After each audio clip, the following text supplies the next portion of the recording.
प्रेमनगर देहरादून में नेताजी सुभाष चंद्र बोस छात्रावास का लोकार्पण कर छात्रावास का निरीक्षण कर विभिन्न व्यवस्थाओं का अवलोकन किया और मुख्यमंत्री धामी ने क्या कहा, ये देखते हैं। भारत माता की। नेताजी सुभाष चंद्र बोस छात्रावास के इस लोकार्पण अवसर पर मैं सबसे पहले तो आज जो हमारा ये कैलेंडर का नववर्ष प्रारंभ हुआ है 2023, इसकी आप सबको बहुत शुभकामनाएं देता हूँ, बहुत बधाई देता हूँ सभी बच्चों को। सभी को पता है और बड़ा अच्छा लगा कि सारे बच्चों ने यहाँ पर आज नववर्ष की शुरुआत अपना यहाँ पर केक काट के किया है।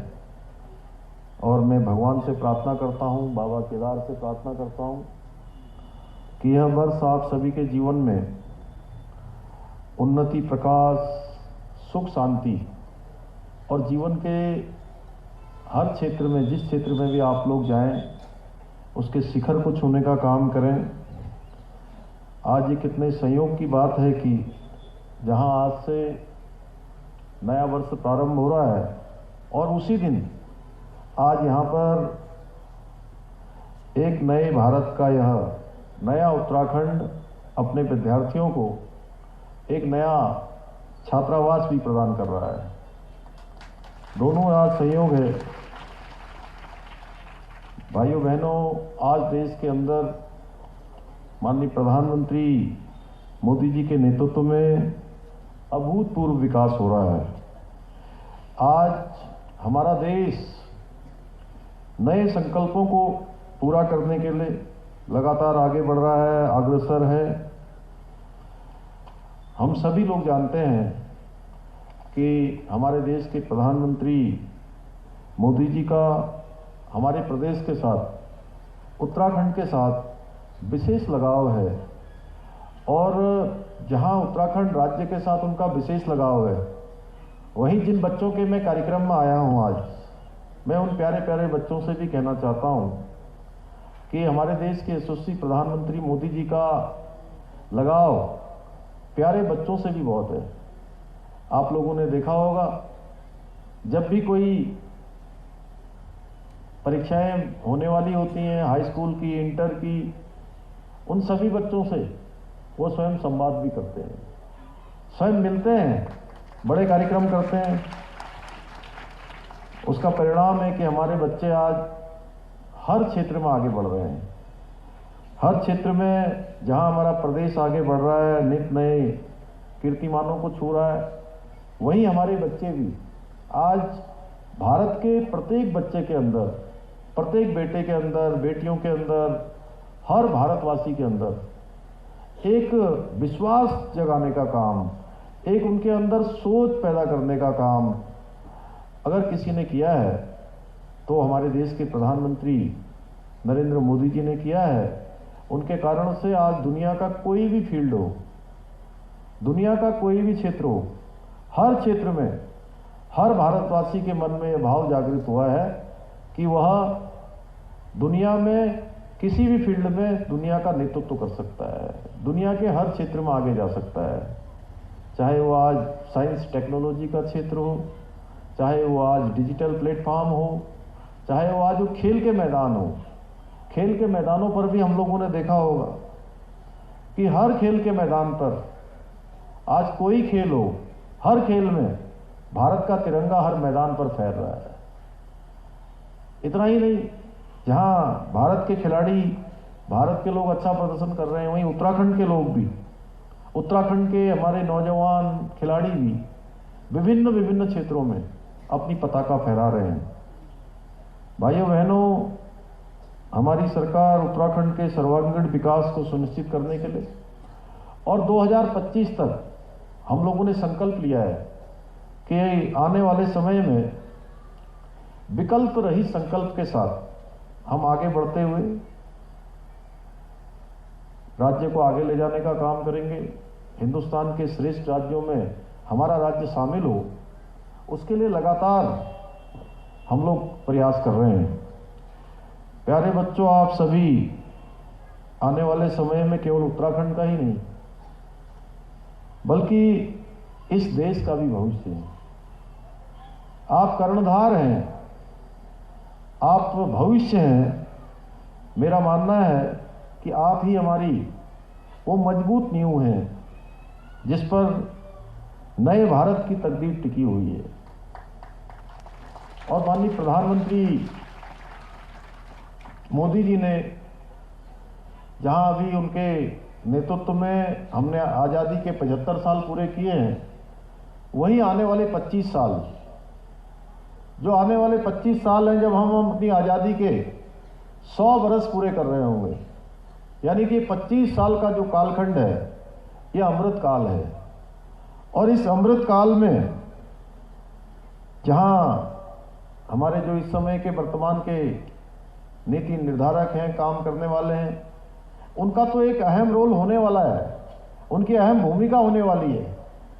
वहीं हमारे प्यारे प्यारे बच्चों का भी भारत के नवनिर्माण में, एक भारत श्रेष्ठ भारत बनाने में आप सबका भी बहुत बड़ा योगदान होने वाला है।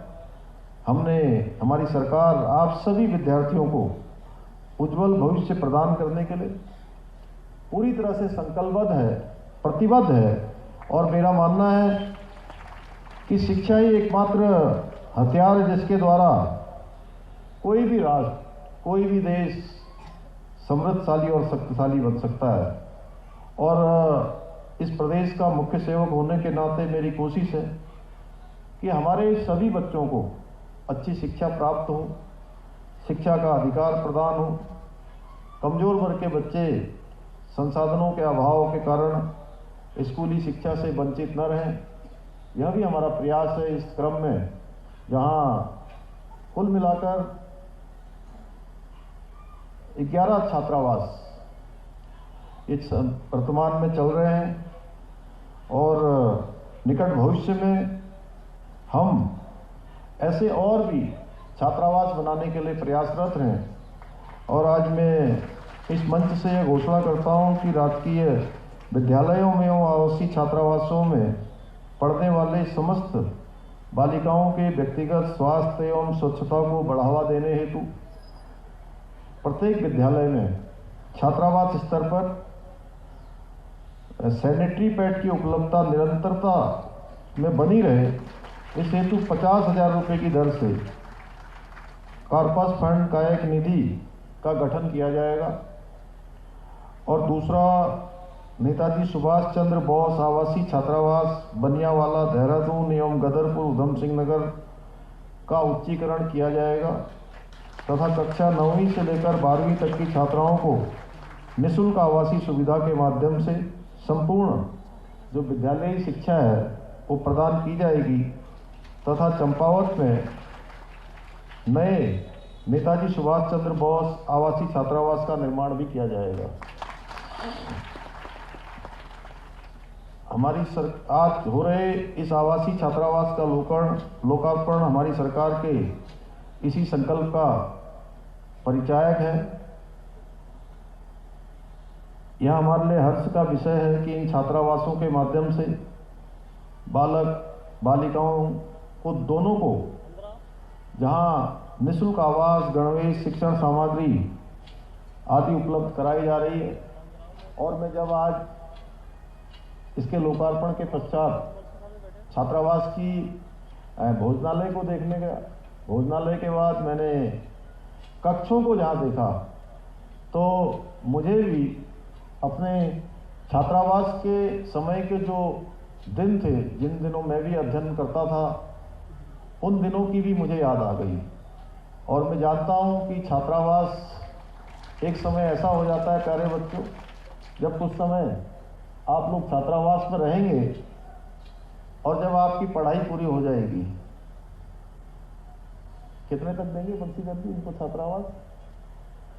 बच्चों को कौन सी क्लास तक छात्रावास मिलेगा? और जब छात्रावास में रहने का समय आपका पूरा हो जाएगा, यानी कि पढ़ाई पूरी हो जाएगी, तब आपको अन्य संस्थानों में जाना होगा, अपनी पढ़ाई के लिए, अपनी उच्च शिक्षा के लिए आगे जाना होगा। उस समय जब आप छात्रावास छोड़ रहे होंगे तो आपको छोड़ने का ही मन नहीं करेगा। इसलिए ये पढ़ाई लिखाई का जो समय है, ये शिक्षा अध्ययन का जो समय है, ये समय आपके जीवन में फिर कभी लौटकर नहीं आएगा। मैं आपसे भी कहना चाहता हूं और आपके हमारे जो इस छात्रावास के संचालक हैं, वार्डन हैं, उन सब से भी अनुरोध करना चाहता हूं कि जीवन में एक समय ही ऐसी चीज है कि वो कभी लौट कर नहीं आती है। अगर हम लोग ये सोचें कि हम लोग भी अभी विद्यार्थी बन जाएं, तो विद्यार्थी नहीं बन सकते। माने विद्यार्थी व्यक्ति वैसे जीवन भर रहता है, उसके जीवन के अंतिम क्षणों तक वो कुछ न कुछ सीखता रहता है। लेकिन ऐसे कक्षा में बैठने वाला विद्यार्थी, कक्षा का शिक्षार्थी, एक क्लास में बैठने वाला विद्यार्थी, ये बनना बहुत मुश्किल है। हम लोग कोई सोचें कि हमने अपने समय में और थोड़ा पढ़ लिया होता, क्यों मैडम, कुछ और सीख लिया होता, थोड़ी सी हमसे चूक हो गई, थोड़ा हम पीछे रह गए, नहीं तो हम कुछ से कुछ और बन जाते। अगर ये बहुत दिनों बाद सोचते हैं, लेकिन तब तक समय बहुत आगे निकल जाता है। इसलिए इन प्यारे बच्चों को एक चीज जरूर समझानी भी चाहिए, बतानी भी चाहिए कि जब खेलने का समय है तो खूब खेलिए, खूब खेलिए, मन लगा के खेलिए पूरे मनोयोग से। और जब कक्षा रूम में आ जाइए, तो जब अध्ययन करना है, पढ़ाई करनी है, तो उस समय केवल पढ़ाई करिए। उस समय मन में फिर खेल का मैदान नहीं दिखना चाहिए। उस समय फिर टेलीविजन पर क्या आ रहा है यह नहीं दिखाई देना चाहिए। उस समय यह भी नहीं आना चाहिए कि वो मेरा जो दोस्त है, मेरी जो सखी है, सहेली है, वो क्या कर रही होगी। उस समय वो ध्यान नहीं आना चाहिए। उस समय केवल एकमेव होकर केवल हमें अपनी क्लास पर ही ध्यान देना होगा, अपनी शिक्षा पर ही ध्यान देना होगा। अगर इस प्रकार का हम कार्य कर पाएंगे तो मैं समझता हूँ कि निश्चित रूप से इन बच्चों के माध्यम से जो हम एक भारत श्रेष्ठ भारत की जो हमारी कल्पना है, वो कल्पना साकार होगी। और बच्चों, मनुष्य क्या है कि अनंत शक्ति का और अनंत ऊर्जा का भंडार है। वो जिस दिशा में सोचता है, जो बनना चाहता है, वो बन जाता है। स्वामी विवेकानंद जी ने कहा है कि मनुष्य अनंत शक्ति और अनंत ऊर्जा का भंडार है। वो जो बनना चाहे, जो करना चाहे, वो कर सकता है। केवल और केवल उसको स्वयं को जानने की आवश्यकता होती है, स्वयं को पहचानने की आवश्यकता होती है। कहते हैं, ए मनुष्य निज को तू जान, ए मनुष्य निज को तू जान, अपनी शक्ति को पहचान, तेरी आत्मा में बसे हैं भगवान। ए मनुष्य तू बड़ा महान, ए मनुष्य तू बड़ा महान। अभी 2 दिन पहले की घटना है कि हमारे देश के महान क्रिकेटर ऋषभ पंत का एक एक्सीडेंट हो गया और वो उसमें काफ़ी घायल हो गए। उनकी गाड़ी जो है 1 बार नहीं, 2 बार नहीं, 3 बार पलट गई।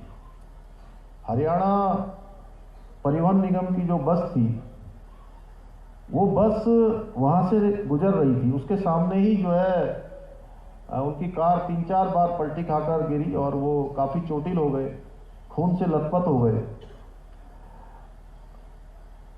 वहाँ के जो हरियाणा परिवहन निगम के चालक थे सुशील कुमार और उनके परिचालक परमजीत, इन्होंने जब उनकी कार रोलिंग तोड़ते हुए दूसरी तरफ को जा रही थी, उन्होंने देखा और अपनी गाड़ी रोककर उनको उस गाड़ी में से बाहर निकालने का काम किया, उनको बचाने का काम किया।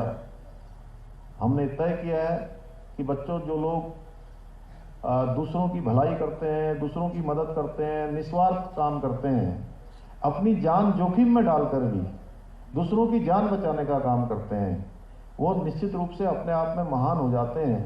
तो ऐसे हरियाणा के जो चालक और परिचालक हैं उन दोनों को 26 जनवरी को हम सम्मानित करेंगे हमारे राज्य की तरफ से, क्योंकि उन्होंने एक बहुत अच्छा काम किया है। तो मैं आज के अवसर पर आप सभी बच्चों को बहुत शुभकामनाएं देते हुए, बहुत बधाई देते हुए कि आप लोग विभिन्न क्षेत्रों में जाएंगे और हमारे प्रदेश का और देश का नाम रोशन करेंगे। अपने शिक्षक गणों का, अभी अपने वार्डन का, अपने जितने लोगों ने भी आपके जीवन में योगदान दिया है, उनकी अपेक्षा अनुसार खूब आगे जाकर उन सब का मान सम्मान बढ़ाने का काम करेंगे। आज इस अवसर पर मैं आप सभी वार्डन बंधुओं का भी सबका अभिनंदन, वार्डन मैडमों का भी सबका मैं बहुत अभिनंदन करता हूं। साथ ही पुनः सभी विद्यार्थियों को उनके उज्जवल भविष्य की कामना करते हुए मैं अपनी वाणी को विराम देता हूं। बहुत बहुत धन्यवाद। जय हिंद, जय भारत, जय उत्तराखंड। भारत माता की, भारत माता की।